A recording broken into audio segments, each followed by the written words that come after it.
senior team on the call today. I will just introduce you all that don't know to Claire Dello, who's newly started in post as our Associate Ops Manager for our clinical services. I don't know, I can't see Claire, but I'm sure she is there somewhere, I'm hoping. I am here. You can wave. Hello. Lovely. Thank you, Claire. Hello. Too many people. I'm sure if you haven't met Claire, she will be coming round to meet various teams. So welcome, Claire. Nice to have you on board. Super. Right. So what have we got for you today? We've got General Cancer Directorate updates. We want to go through some governance things, look at our policies and processes, and just go through and look at some performance things. We've got the Cambridge Cancer Research Hospital team here. Ingela Oberg, our lead cancer nurse, is going to talk about supervision. We've got then some other updates and some general things from across the Directorate to go through. Hoping to be sort of done by about 11:45 is my aim, if that's okay. So for governance, I'm going to hand you over to Kevin, I think. Thank you. So I get the really exciting, thrilling stuff of the morning. So I'll try and do this as quickly as possible because I haven't got a vast amount to update on. I've got the usual slide deck to share with you today for your information to see what's going on across the Directorate in terms of our incidents, risks, document management. In terms of incidents, we have had quite a high number of incidents outstanding, and in the system we've hit 250 there in October for incidents that have been reported. I think we've had quite a long delay in getting our incidents through the system recently. So just a plea out there that if you've got incidents, please do try and move them through as quick as you can. Understand we are in the winter, it's winter pressures as usual, so things do get a bit delayed. And I suppose on that note, Math is back. So Math is our Cancer Directorate Governance Manager. She's the one who sends out all the reports to the specialty leads. So your DOMs, your clinical leads, your nurse leads, so your matrons and your lead CNSs for the areas should be getting a report from Math around incidents, risks, etc.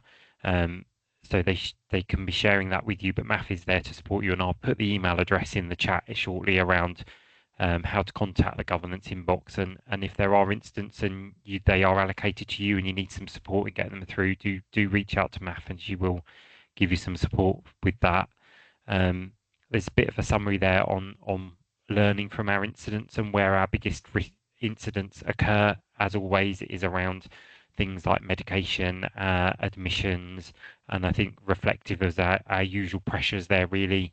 Radiotherapy always appears quite high in that list, and that's the good reporting that we have in radiotherapy around their incidents, and also the fact that they report a lot of imaging incidents, so they investigate all of those. So as always, high numbers of incidents aren't a bad thing. They show that we are looking at what's going on and reporting. I've got a couple of reportable incidents that are currently in the system there through radiotherapy, but they have been investigated and are being processed. And risks, again, we have a number of risks. If you think you've got a risk in your area and it's not identified, or you don't know if it's on our risk register, talk to your DOM or your DSM, and they'll be able to point you in the right direction and be able to listen to your concerns. I think if you have got any risks under your names, there's a list there of who's our risk owners. Those in red are overdue review, so just a plea to anyone with overdue incidents or green incidents to review in the next 31 days to try and get those done by the end of this month. We are getting more scrutiny on our risks and our reviewing of risks at a divisional level. So we are getting that pushback to us to make sure we are reviewing our risks, which is the right and proper thing to do. But again, appreciate the time that takes. If you need support in updating the risk register, again, Math can help you with that. There's a list, and obviously I'll share this afterwards, but there's the significant risks we've got across the Directorate. So again, if you think we've got a significant risk and it isn't on there, please do reach out to your leads in your area and suggest what might need to be added to that, or if you know of a lower level risk that needs increasing, again, talk to them and they can bring it to the Directorate team to review. Health and safety, we should be doing local audits around our health and safety, and now Math is back, we will be doing more of those, and there's a schedule there as to what we try to work to, but we will review that with Math returning from a mat leave and pick those up in the coming months. And there's a number of health and safety risks as well. So again, if there are health and safety issues you think in your area, please do highlight them. That list changes very infrequently, so I'm sure things do change in areas and things move around or issues may occur, so please do try and identify them. And our documents that are overdue review or due review, we've improved a lot on this over the years, but we still do have a number of documents that are over a year overdue. Some sit at a trust level and are a little bit out of our control, but there are some that are within our control that we could work on further. The next slide actually has a list of those that are pre-2024. So please do have a look at those for your areas.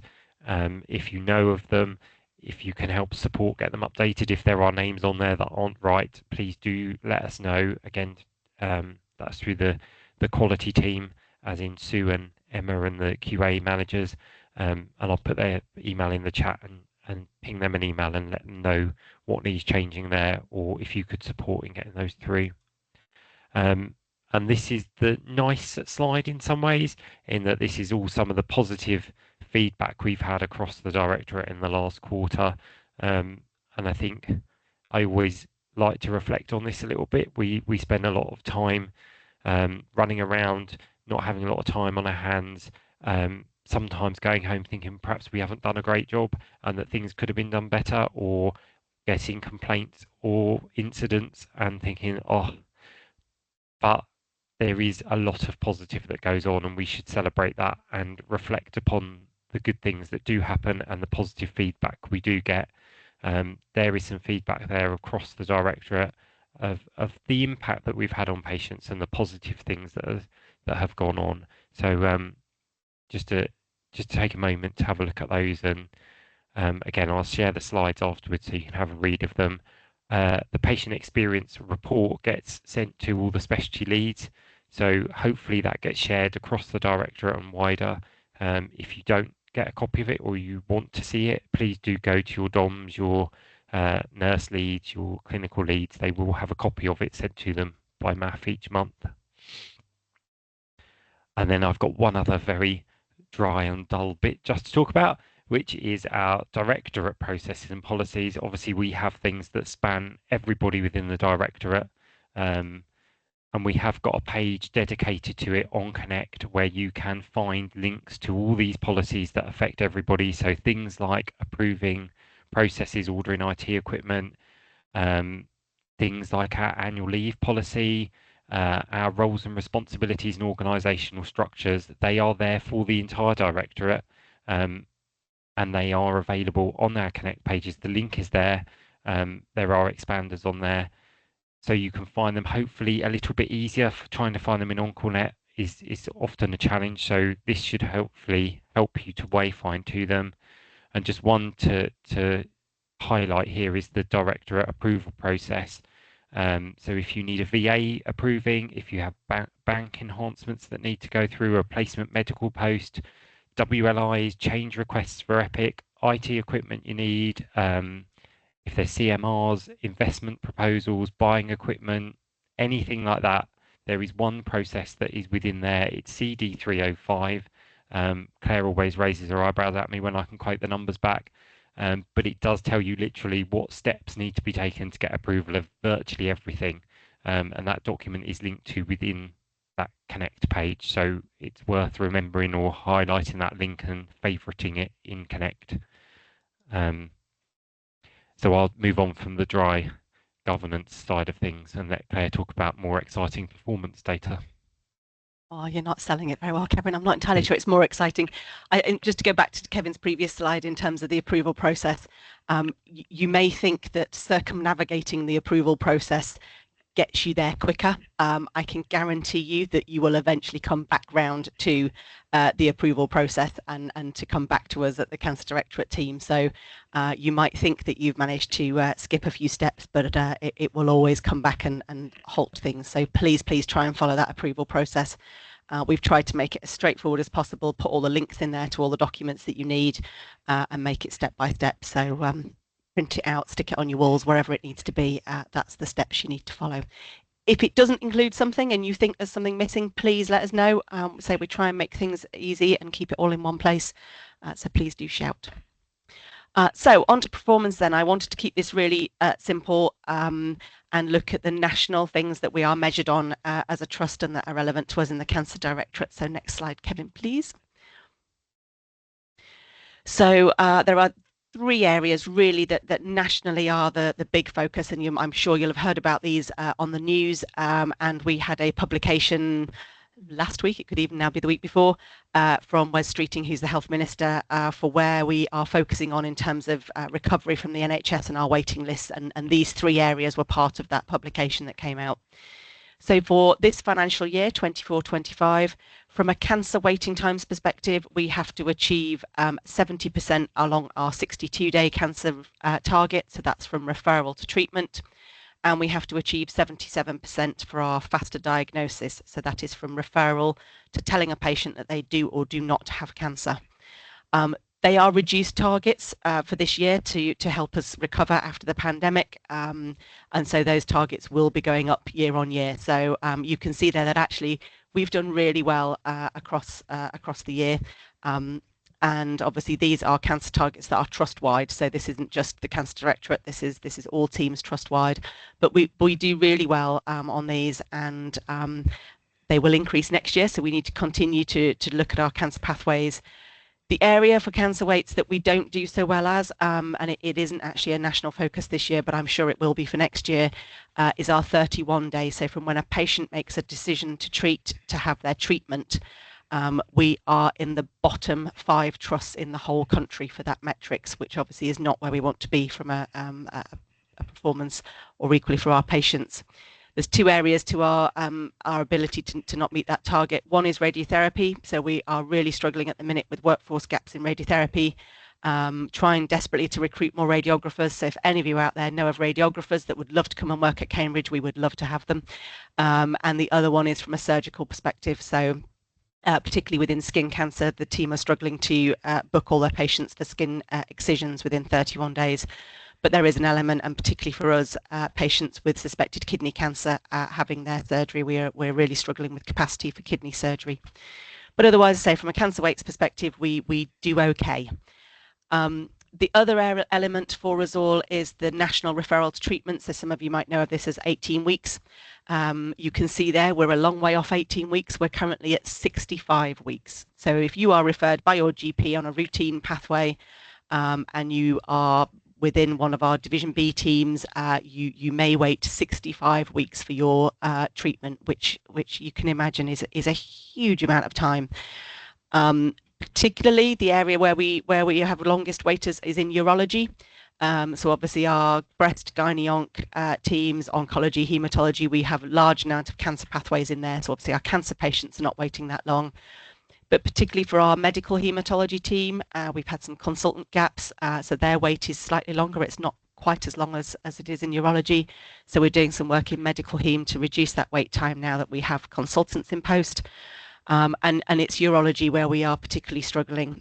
So we currently have about 250 patients that need to be treated by week 65 by the end of March. And you can see there the dotted line is our plan, and our orange line is where we currently are. So we're ahead of plan, which is really great. And just to note to all of the staff within urology, particularly the admin teams who do a huge amount of juggling around of appointments on a daily basis, covering clinics, filling clinic gaps when patients cancel and move their appointments around. It's incredibly tough at the minute, but they are doing a great job. And then the bottom one on there, we don't do many, obviously, diagnostics within Division B. From a Cancer Directorate perspective, most of the diagnostics are done by imaging, endoscopy, but we do have a small proportion of this, so we have to book patients waiting for a cystoscopy. That's something that the urology team do, and we have to book those within 6 weeks. And then another test called urodynamics, again, we have to book those patients within 6 weeks. You can see there we have to have, our target is to get down to 5% of patients breaching by the end of March. So you can see in the last few months, we've really started to get down to that 5%, which is great. Urodynamics has been our challenge for many, many years. We have, it's a consultant-led test. It's video urodynamics and obviously a limited number of consultants. So we are working hard to try and get that backlog down. by the end of March, and you can see again the last few months that percentage is going in the right direction. So we will get there. I think the next slide, Kevin, was about next year. Yep. Oh. So next year, we're already thinking about what's going to happen from April.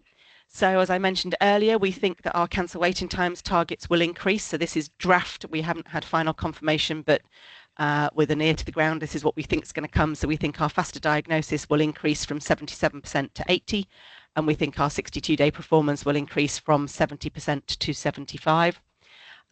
We think that our referral to treatment performance, so this is where we've got the biggest challenge. We have to, as a trust, improve our performance by 5%. And the government have said that they would like us to return to achieving 18 weeks by the end of their government term, which is in 2029.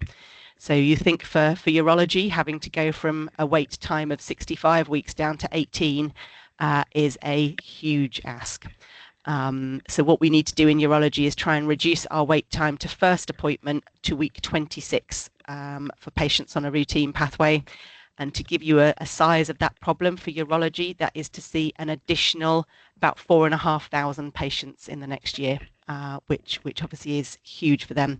We've got to think about how we do that, what workforce we need to do that, where we're going to hold those clinics, do we get any extra theatre space, that sort of thing. So a big ask. And then the wait there, that 95% of patients should be booked for their diagnostic test and don't wait longer than 6 weeks. So I wanted to be really clear, all of us have a part to play in this. I'd love to leave this to the doctors and not think that we played any part of it, but actually every single one of us have a part to play. And it is all about efficiency. It is all about making sure we use all of our capacity. Every clinic is full. All our theatre lists are fully booked for those that book theatres. And really making sure we've got the right patients in at the right time. So not bringing a patient back to clinic if their CT scan hasn't been reported or if their bloods aren't completed. Really making sure that those clinics and those theatre lists are run efficiently. And also making it really good quality as well. I'm sure any of you that have had medical appointments, when you turn up to your appointment and your results aren't ready or you've been booked into the wrong clinic or things like that, it's incredibly inconvenient for our patients. So let's really make sure it's good quality, it's the right type of appointment, be it telephone, video, or face-to-face. And then there is a really hard line for next year, and for me it's a very, very hard line, which is that there is no additional funding for any new workforce posts. We often will try and get some funding through different sources, so through Macmillan, through Cancer Alliance, maybe through ACT, those sorts of things. Those funding streams are all still open and we can apply for funding there. But NHS funding, there is nothing extra coming to us in the next year. So where we're saying there for urology, who have to achieve all those extra appointments, what of that can we do through efficiencies? What can we do by looking at our clinic templates and trying to do more with what we've already got? A really, really hard ask. And every appointment slot, every theatre slot is precious and we need to treat it in that way. I think that was all I had. Sorry, not to end on a happier note. I should have found something more amazing there. But in summary, we are doing good. And please remember that you are doing good. We are doing enough. And it's that keeping pushing to find those little bits of extra efficiencies and to keep going with some of our targets. On to a happier note, though, of course, our Cambridge Cancer Research Hospital. Carrie, I don't know if you're there. I can't see you on my screen. Yeah. Make us all happy. Well, I'm hoping that tomorrow we're all going to be very happy. I was hoping that we might have some news to share today, but that isn't the case just yet. But we are expecting an announcement in Parliament today, probably this afternoon, and we hope that is going to be a good news announcement for us. Some of you will remember that the new hospitals programme scheme has been under review by the government since the autumn, and we are hoping today in Parliament that they will share the results of that, which we understand is going to be good news for us. But let's wait and see what they actually say. But as a precursor to that, we did actually have ministerial permission to start the further work on the actual site, which you will remember is car park 3. So in the coming months, we will start the archaeological clearing the top layer of the surface, and then that leads to the archaeological survey work. So that will start, we hope, within the next month. The process is just being worked through with the estates and the car park, etc. Obviously. So a good indication that the government are going to support our scheme, we think. Kevin, could you move it on a little bit? Yes, thank you. Yes, and as part of that archaeological dig, you'll see the hoardings going up there, the kind of boards that go around the outside of the site.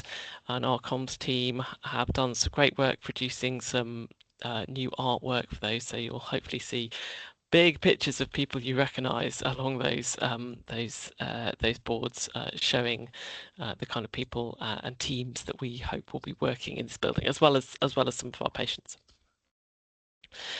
We continue to work with Laing O'Rourke on the building design, lots of really technical design stuff going on, including a lot around drainage, but also things like what the nurse call systems will look like, lots of discussion with infection control as ever.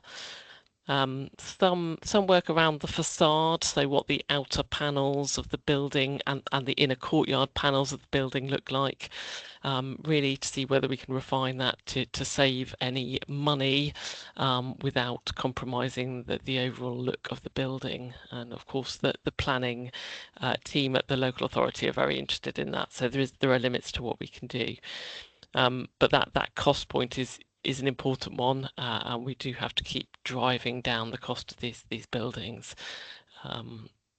As any of you who are doing your own building work will know, costs of buildings are going up, materials are going up, and we have to keep squeezing this in order to fit it in the sum that the government are prepared to give us. And that sum will go with the full business case. Probably in June this year, will start following its governance process up towards the Treasury. So that is quite a long, involved process, but we're getting there. And then finally, just to touch on this slide, this building is very reliant on philanthropy to support it, and that's mostly being driven by CUH, the university's fundraising arm, as well as our own ACT. And ACT have done a great job and are reporting that they're actually over halfway in their fundraising total now. So that's really, really positive. They've got a chunk of money, and CUH have got an even larger chunk of money to arrange, but different strategies, but really good that ACT have made a lot of progress. And I'm sure Elaine would want me to say that we are entering the Dragon Boat Festival again next year. So we start promoting it now. Maybe some of you will come and join us. Okay, if you could move it on, Kevin, thank you. I just thought I'd show you a little snapshot of some of the design work that we're involved in, and this is really hopefully to give you the feel that this building will be very real, and we're at a very detailed stage of the design. In the top left there you can see the designs for the feature staircase, which will go up from the ground floor to outpatients. Below that is some of the cabinetry which will sit behind I think that's behind a nurse's station, that one. So you can see lots of details. Below that is all the door schedule. So we know what each door in this building will look like. On the right, this is the interiors team early indication of the kind of colours, materials, floors, wall panelling that they expect to be using with some of the colours. We've obviously got lots of thoughts on that one. A design for the kitchen space, I think that's a staff room below that, and then some of the wayfinding in the bottom corner. So lots of detail. I mean, it might feel like this hospital's a long way away, but we've got a lot of detail in terms of what it will look like at this stage. And thank you to everyone who's helped us get to all those bits of decisions, because each one of those, someone's opinion has led to that, which is great. Outside the building design, which is really more and more where we're focusing our attention, the most important piece of work for us is now continuing to refine these target operating models, which is a kind of aspirational look on what we think collectively our care should be like when we open CCRH, or you could say before CCRH, because actually we want to try these things in practice before the building as much as we can. And some of our clinicians have agreed to help lead those pieces of work, and I've just listed their names there so you can see who's involved. But it is them leading their work, but we need clearly more involvement in that. So some of those people will be reaching out to others, and we are planning to do a couple of workshops probably in the middle of March. We haven't set those dates yet, but we'll come back to you with those for wider engagement into some of the ideas that are being thought through here. Some of this will be new, some of this will be stuff that you're already doing and that we just want to factor into CCRH. And of course need to fit it in with what the wider trust is doing and the wider trust strategies. And digital being a key part of that. The other two elements, many of you have spoken to us as part of some of our group meetings and individual meetings around what we think the vision for integration with the university should look like, and we will be feeding that back soon. Probably might give you a flavour of that at the next one of these. And I've already discussed about the FBC. So I think that's probably it. Lots going on, still lots of design, but really about what we're going to do in practice in this building is becoming more and more important. And let's keep our fingers crossed for a positive announcement this afternoon. Thank you.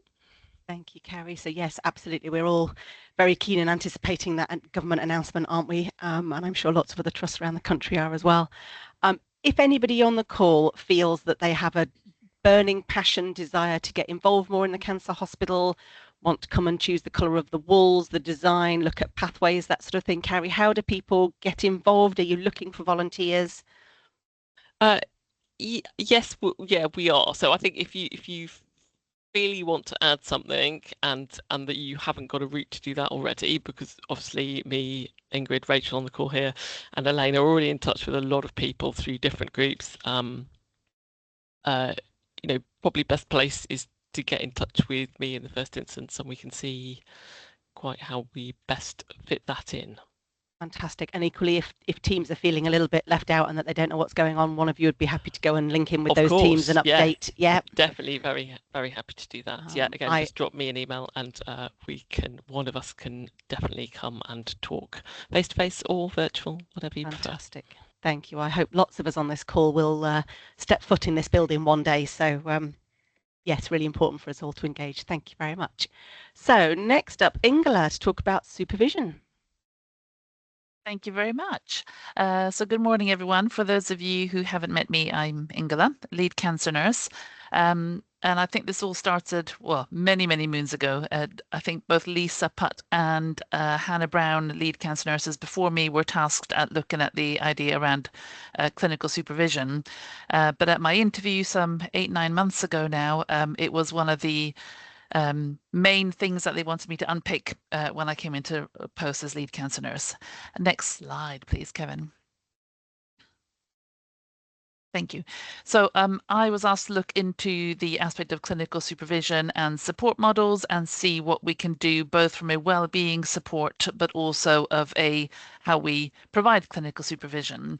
And as a brief summary, what has happened historically is the improving outcome guidance came out, I think 2005, something thereabouts, which said that any member of staff from a band 7 and above should have access to regular clinical supervision. And what that meant for us as a cancer directorate was that we ended up paying for external clinical psychologists to come in and provide said service for any band 7 member of staff and above who wish to have clinical supervision. Predominantly, this was taken up by CNSs, so clinical nurse specialists working within their fields, and it kind of waned throughout the months and years as to who took on supervision and who did not. I believe we had one medical member of staff. And the difficulties, I think, for us with having external provisions was that it was not something we could audit. We had no control over what they charged. They could kind of come and go and say, I am leaving as of next month, and we'd have to find someone else to pick up those staff members. So we had no real governance around it. And from a month-by-month basis, we were paying quite large sums of money to provide external supervision. What I thought when I came in, and that's been echoed in the work that I've picked up from both previous lead nurses, was that it was not equitable. So why only band 7 and above? Or what happens to the band 6s working on the wards, or what happens to any member of staff really that wants and needs clinical supervision? And how do we, as a Cancer Directorate, ensure that all our staff are looked after in regards to wellbeing support, as well as staff development and things like that. So I've referred to this as my PUT model of supervision because I was tasked then to look at the provision of clinical supervision and discuss in various groups and forums, such as what I'm doing now, to see how we can go about that. I need to and still need to update the SOP around what supervision is to reflect the new guidance, so I can explain what clinical supervision is and what it is not, and make sure that the new updates are fully reflected in the SOP. I wanted to make sure that we had a thoughtful and well-balanced approach so that we could incorporate supervision and models of support for all staff members and not those just at band 7 and above. And that then led to the fact that I also had to speak to the external supervisors that we currently had on honorary contracts to explain these changes to them, have discussions about that we were looking to dismantle these external providers and kind of bring it all in-house, which is where we are at this stage. Next slide, please, Kevin. So just as a brief, I won't read through all this. You can read it yourself, and I believe the slides will be uploaded and shared. But just to say that clinical supervision is a very big, broad umbrella term. So it looks at how we can do quality care, how we can do educational quality improvements, and that can be anything from your dot learning, your coaching and mentoring, your one-to-one reviews, and your job plans actually comes into all these accesses as well. But especially for nurses, we have now moved somewhere. Well, I'm not sure what's going on. It keeps flickering. But within nursing teams, we have now moved over to something called the P&A, or the Professional Nurse Advocacy. And as you can see, that involves the normative, the formative, and the restorative aspects of clinical supervision. So it allows us to create a thinking space for self-reflection where we can build on both personal as well as professional resilience, which will hopefully help mitigate burnout and improve your personal development and all the support aspects that we need. So that's the model that we are moving over the nursing care for. We used to have C4C, or the Clinicians for Clinicians. They have now dismantled. I think they were put in place post-pandemic to cope with the surge in support demand post-pandemic. But they have now, that contract has come to an end, but the doctors for doctors remain and are there for all our clinical staff. And as part of the digging around I did in clinical supervision, I found there was a lack of equity for AHP support workers and also the admin staff that are quite often at the brunt of the phone calls, having to cancel appointments and tell patients that their surgery has been delayed. So for the support staff, for those of you who are not aware, Maggie's run a very successful dealing with difficult conversation courses that we're happy to sign you up for as admin staff within the Cancer Directorate. So if that is applicable to you or your teams, please maybe get in contact with the CDSE inbox or Kevin first and foremost, and we'll see what we can drum up for you. They do those face-to-face in person so that you can then practice with the teams and practice in groups having those difficult conversations. For the AHP body, which are then the ones that are kind of in the grey zone at the moment, I'm pleased to say that the P&A model, so the Professional Nurse Advocacy model, is being emulated for the AHPs as well. So that is work in progress, and I believe they are starting their first trial cohort, if you will, in January with educating their own P&As. So from a professional nurse advocacy perspective, if you want to become an advocate yourself, so if you feel that you've got the skill set to support those conversations in improving stress management, mitigating burnout, providing a safe thinking space for your peers and your colleagues, then do get in touch with me and I can put you in touch with Erica Bolton, who is our lead P&A for the Trust, because again, there is lots of training going on and they're actively seeking new volunteers for the P&A program I'm about to embark on my own training as of next week. I think it's a 10-week course. So I think in a nutshell, if we go on to the next slide, please, Kevin. What I have done is I have looked at expanding what Lisa and, as I said, Hannah Brown started before me in regards to, I've broken it down into both professional development and training, and then the next few slides that we'll come on to in a bit, we'll look at well-being support. So I've broken it down into the bandings, and I've really put in there as to what we have to offer as a trust within your managerial skills, should you wish to enhance your managerial and leadership skills and training. So what we have both in-house but also outside in terms of courses that you can sign up on. We've also got the staff networks and informal peer support for all the bandings, and we've also got the learning hubs. Of note, we I think you can go on to the next slide, please. So yeah, so those in yellow I have still to develop a bit more. That's not to say that we're lacking in leadership training, it's just I haven't got there yet in my deep dive. So that's still in development, and I think I've got 1 or 2 slides that are red as well, which I need to populate.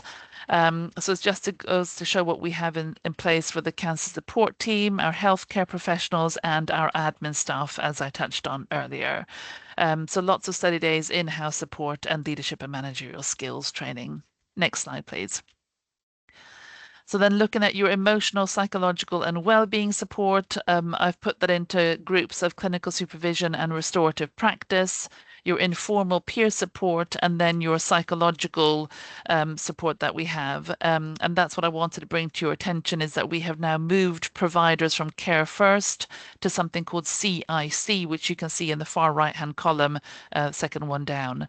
And that's open for all staff. You can search on there on the Connect pages and it will bring it up. And they do lots of services as well. I've got them up on my other screen. So they do mediation, team facilitation, conflict resolution, mediation training, resilience workshops, psychological risk assessments, peer support. So they offer a whole host of quite valuable resources. So once I finish populating my amber and red areas, well, I'm happy for it to be circulated now. It gives you a ballpark of what's available. And if you can think of anything that I have missed out on the above, then please do let me know as well, just so I can populate it. So I think in a nutshell, I think that was it. You can click on to see if there was anything else. Yeah, those are the red and amber slides that I have yet to populate.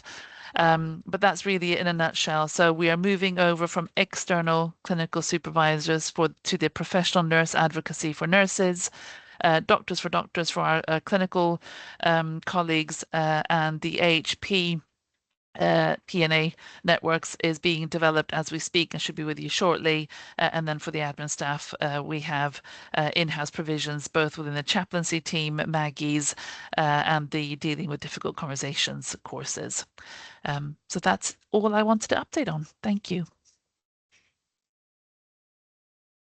Thank you, Ingela. Good run round for everybody, and we will make sure that the slides are available to everybody to have a read and digest offline. Lovely. So updates generally across the Directorate and other things that we think you might need to know. So if you're like me, when you have new starters in your team, the wonderfulness of having new people in your team and you're all excited for somebody to start, and then you think, oh my gosh, induction, what on earth do I need to remember to tell people? Where do I find all those useful documents and links to things? And it fills me full of dread, I have to say. Kevin has produced something that I hope is really helpful for you all. It is on our Cancer Directorate Connect pages, and it is a Cancer Directorate induction video. Kevin will be asking for, if you want to do autographs with him later at a later date, because he's, looking good in there. But please share this. Your new starters can watch this at any time. And actually, for those of you that have been in post for a while, it may be also worth a quick watch to see what helpful things are in there. It goes through and explains who we are, what we do, how we work as a directorate, who our senior sort of people are within each of our specialties, and it's got links in it to all sorts of useful documents and things on Connect that people might need. So really helpful. It is there all the time. We will keep it up to date. So please use it. And again, we'll make sure the link's shared with you all.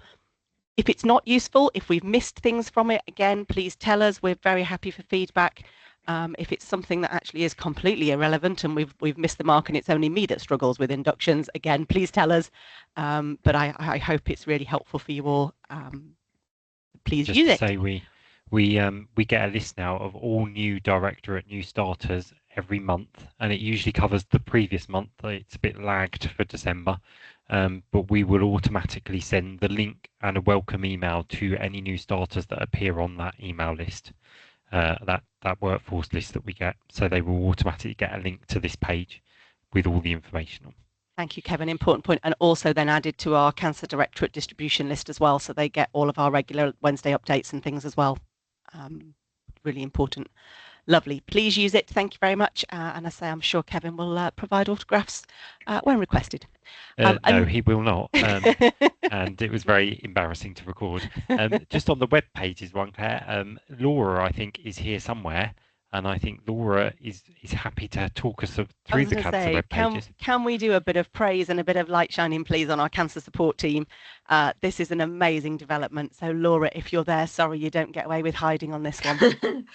Yeah, so today is the launch day of our new cancer services web pages. Still work to be done on them, as you'll find if you'll click through, but hopefully for those that are visual, a bit like me, that will prompt what needs to be done still and what pages you would like to add or amend. So a link will go around as well, a bit like a Epic change request. You can fill in a quick form, let us know what pages you would like to add or work on, and then myself and the team will be in touch with you to work through those, build them, and then launch them and link them to the pages that have been launched today. So amazing. So just to be clear, Laura, this is for external. This is on our external CUH web page. So this is for patients, for staff, anybody that wants to know anything about cancer services at Addenbrooke's. Yep. Anybody and anywhere. The other pages have been turned off as of today. A lot of them are linked now to our new pages. And you can signpost all of our videos that Paul has been working on as well are all there through the development pages, and we've got our own video library, so you can just signpost patients simply to the video library on the cancer services web pages, and they can scroll through and find what they need. So we certainly as a service will be signposting patients to the website now, because that means that patients can change the language, they can have it audio scribed as well. It just makes it more accessible, all of the information that we can provide. So have a look. Absolutely amazing. And let us know how we can change it. So a bit of homework for everybody while you're eating your lunch today or whatever, whenever you get 2 minutes, please go and have a look on this web page. Fantastic piece of work, Laura. Thank you very, very much. And obviously we will try and get things on there that are cancer trust wide as well. But yeah, there's all sorts of stuff Kevin's navigating through about our particular clinical areas. So brilliant job. And can I also just make a note, I can see some familiar faces in the photographs, so thank you for those of you who have posed as models for our photographs as well. We do like to make use of our workforce, don't we? Brilliant job, Laura. Thank you very much.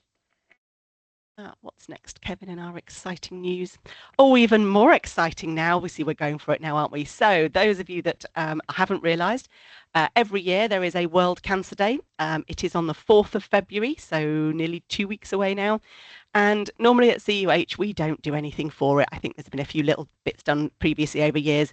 We're going to go big this year, and we hope that you will all come along and join us. So we are going to take over the Deakin Centre on the 4th of February to do various things. We have got presentations going on throughout the days, so you can come and learn about different areas to support our cancer patients and our services, and you can see the list of those topics in that sort of first bullet pointed list on your screen. We've then got an interactive zone, the one I'm most looking forward to. Come and have a play on a surgical robot, come and put a virtual reality headset on, come and extract DNA from a strawberry. There's all sorts of things you can come and get involved with.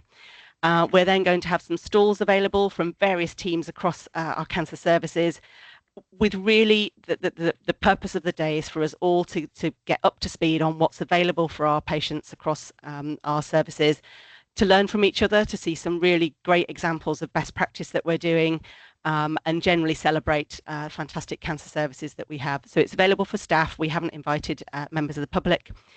There is one of the presentations, Dr. Ford and one of our patients, David Bateson, will be coming to do a sort of welcoming and opening of the event, and I'm sure we'll have some inspirational words. And if that doesn't tempt you to come, there will be cake and probably some pens. So if you don't come for anything else, please come for that. We would love to see you there. Please, if you manage a team, make sure that your teams are able to come and dip into the day. We are asking that if you would like to come and attend one of the presentation breakout sessions, if you just register, just so we can manage numbers and make sure we've got enough chairs. And there's a link available for you to register your interest. And I think Kevin's planning on sending this out via whatever daily comms as well. So you are going to be bombarded with it. But we really, really look forward to seeing you all there and to come and celebrate some of the fantastic things we do across cancer services. Anything else, Kevin?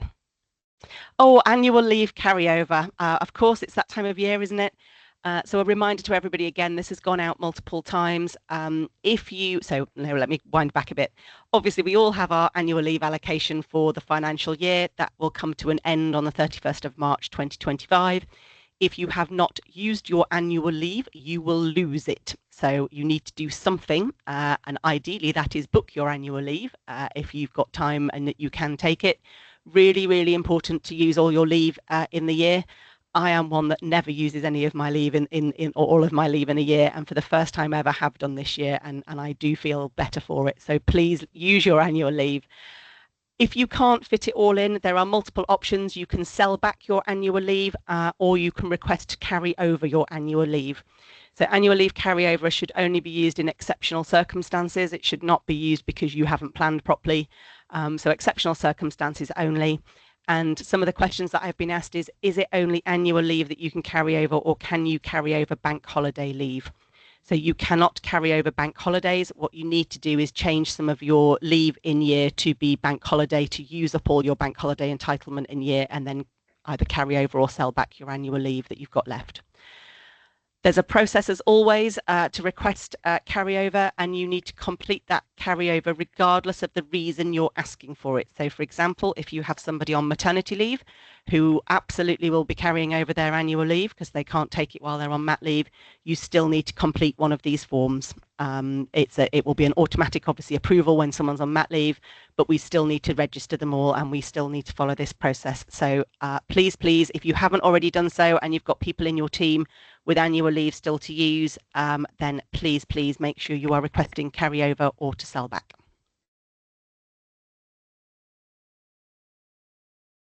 Do you want to do this one, Kevin? I can do. It's just a reminder, as always, that we have Innovation Change Station. We're going to try and do something out of the World Cancer Day event to try and capture people's ideas, suggestions, anything that you've done or anything you want to do. So just a reminder, as always, that that link is there. You can complete it, and we will work with patients and the senior team to look at what we can implement and do differently and improve. That's your kind of place where you can make suggestions and make changes. So please do use it. Super, thank you very much. Is that us drawing to an end? Lovely. I've seen the chat pinging away, so thank you very much to those asking questions. If anybody has got any other questions, please use the chat or email us directly on the Cancer Senior Team email address, or find one of us in the corridor if you see us. But please keep us busy and say any useful suggestions on what we can do to help to change communication, whatever it might be, please just let us know.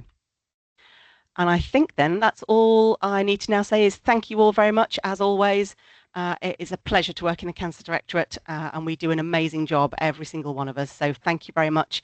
I hope you have a wonderful rest of Monday and rest of the week, and we'll see you all again next time.